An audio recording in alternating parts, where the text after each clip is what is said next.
বিসমিল্লাহির রহমানির রহিম। Home tutor চ্যানেলের পক্ষ থেকে স্বাগত সবাইকে আবারও। আজকে আমরা আরেকটি টেক কোশ্চেন্সের ক্লাস নিয়ে এসেছি। আজকে যে কোশ্চেনটি আমরা সলভ করতে যাচ্ছি সেটা হচ্ছে স্ক্রিনে দেখা আছে, দেখে বোঝা যাচ্ছে রাজশাহী বোর্ড 2020-এর। আমরা চাচ্ছি যে টেক কোশ্চেন্সের যেই কোশ্চেনগুলো আছে এগুলো সলভ করে ফেলতে। অ্যাকচুয়ালি আমার মনে হয় এই ক্লাস 9 এবং 10-এর টেক কোশ্চেন্সের মতো সহজ কোশ্চেন আর একটাও নেই। অতএব এই জায়গাটাতে যদি কোনো স্টুডেন্ট খারাপ করে এই মার্কসটা মানে কোনো কারণে সে ফেইল হয় এটা অ্যাচিভ করতে, তাহলে এটা আমার মনে হয় যে স্টুডেন্ট হিসেবে তার এটা চরম ব্যর্থতা। এই জন্য টেক কোশ্চেন্সগুলোর মার্কসটাকে পাওয়ার জন্য যথাযথভাবে প্রিপারেশন নিতে হবে। তো আমাদের এখানে 2020 সালের রাজশাহী বোর্ডে আসা যে টেক কোশ্চেনটি সেটা আমরা সলভ করতে যাচ্ছি। আমাদের প্রথম যেটা লেখা আছে, you surely fail if you fail to plan.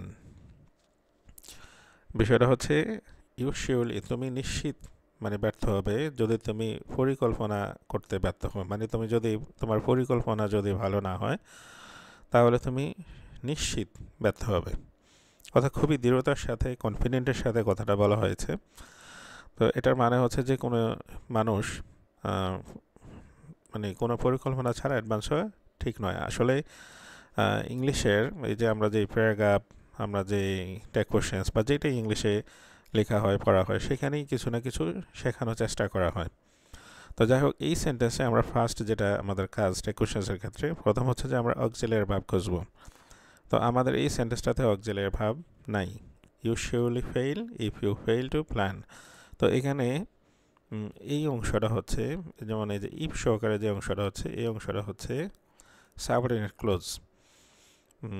আমরা এটাকে কমপ্লেক্স সেন্টেন্স বলে থাকি। তো এই অংশটাকে আমরা করতে পারবো না, এটা কোশ্চেন্স করা যাবে না।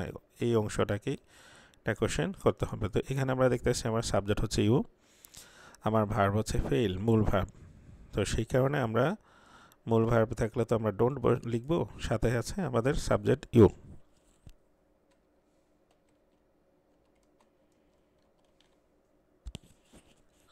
তাহলে আমরা ডোন্ট ইউ আমাদের এই সেন্টেন্সের একটা questions.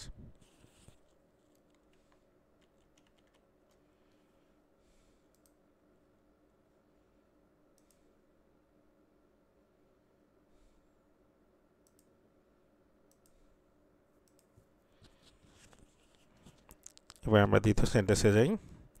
A good plan scarcely lets you fail.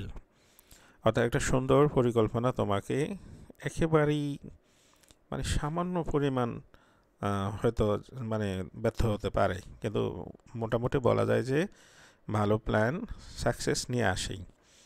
এখানে এটা বলা আছে স্কেয়ারসলি, মানে স্কেয়ারসলি মানে হচ্ছে এমন একটা প্রায় না বললেই চলে। তো স্কেয়ারসলি লেটস ইউ ফেইল, তো স্কেয়ারসলি শব্দটা দেয়া থাকলে সেখানে নট বসে না, আমরা এখানে নট ছাড়াই কাজ করতে হবে। তো আমাদের প্রথমত ভার্বটা খুঁজতে হবে। আমাদের ভার্ব হচ্ছে এই যে লেট, এবং এটার সাথে এস লাগানো আছে। যেহেতু সাবজেক্টটা থার্ড পারসন সিঙ্গুলার, ভার্বের সাথে এস থাকলে আমরা সেখানে ডাজেন্ট বসানোর কথা ছিল। আমাদের তো এই স্কেয়ার্স নামে একটা কাজ করি, এটাকে একটু মার্কিং করে দিই রেড কালার দিয়ে। এবার আমরা এটার জন্য নট বসাবো না, আমার এখানে এস আছে। তো আমরা ডাজেন্ট তো লিখতে পারবো না, ডাজ লিখবো। আর এই টোটাল এটা হচ্ছে একটা এ গুড প্ল্যান, এটা হচ্ছে আমাদের মূল সাবজেক্ট। তো এটাকে জন্য আমরা লিখবো ইট। তাহলে আমরা লিখলাম ডাজ ইট।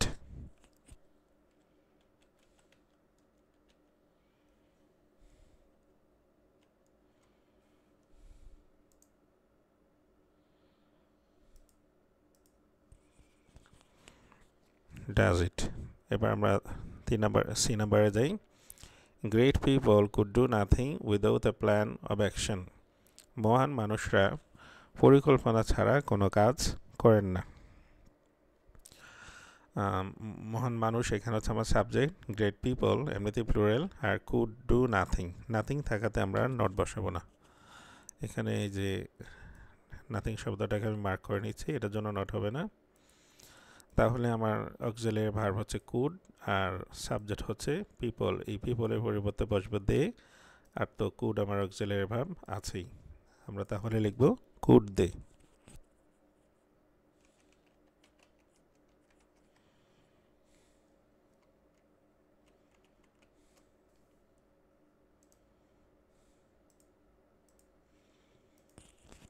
এবার আমরা ডি নাম্বার প্রশ্ন উত্তর সলভ করতে যাচ্ছি।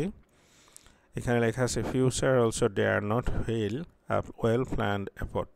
এখানে অনেকটা খুবই মানে ফিউচার বলতে বোঝাচ্ছে ভবিষ্যৎও তাকে ব্যর্থ হতে দেয় না, এরকম একটা জোরালোভাবে বলা হয়েছে, মানে অনেকটা স্রষ্টার কথা, ভবিষ্যৎ তার কেউ না, ভবিষ্যৎ এটার কোনো ইয়ে নেই, কাজ করার কোনো পাওয়ার নেই, পাওয়ার বলতে বোঝাচ্ছে স্রষ্টাকে মূলত, অর্থাৎ কোনো মানুষ যদি ভালো পরিকল্পনা করে স্রষ্টাও তাকে ব্যর্থ হতে দেয় না সচরাচর।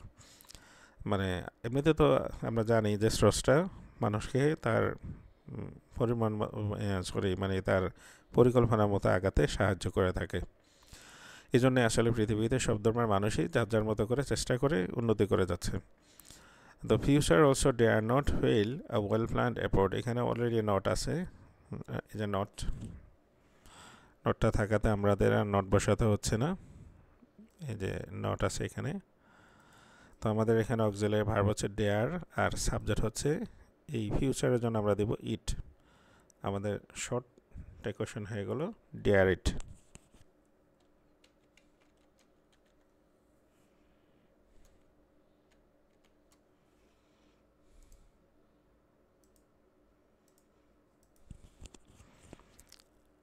লাস্ট আমাদের সো প্ল্যান বিফোর প্রসিড, তাই অগ্রসর হওয়ার আগে পরিকল্পনা করে নাও। এটা হচ্ছে ওই যে আয় বুঝে ব্যয় করো এই টাইপের, বা ভাবিয়া করিও কাজ করিয়া ভাবিও না, এই টাইপের একটা কথা। প্ল্যান বিফোর প্রসিড মানে কোনো কাজ শুরু করার আগে অবশ্যই পরিকল্পনা করে নাও। আসলে এটা তো বৈজ্ঞানিক একটা পদ্ধতি, কাজ করার আগে পরিকল্পনা করে নেওয়াটা। তো এটা মূলত ইম্পারেটিভ একটা সেন্টেন্স, এটাতে সাবজেক্ট নাই। প্ল্যান বিফোর প্রসিড, আমরা জানি যে ইম্পারেটিভ সেন্টেন্সে অক্সিলারি ভার্বে উইলু বসে।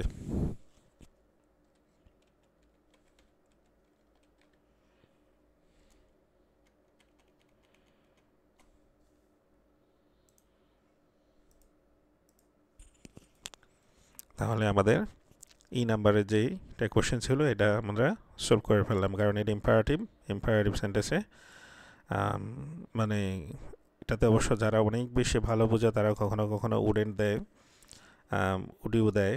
তো সেই ক্ষেত্রে যারা একেবারে একটু দুর্বল তারা উইলও দিলেই চলবে, ইম্পারেটিভ অ্যাফার্মেটিভ বা নেগেটিভ যাই হোক না কেন।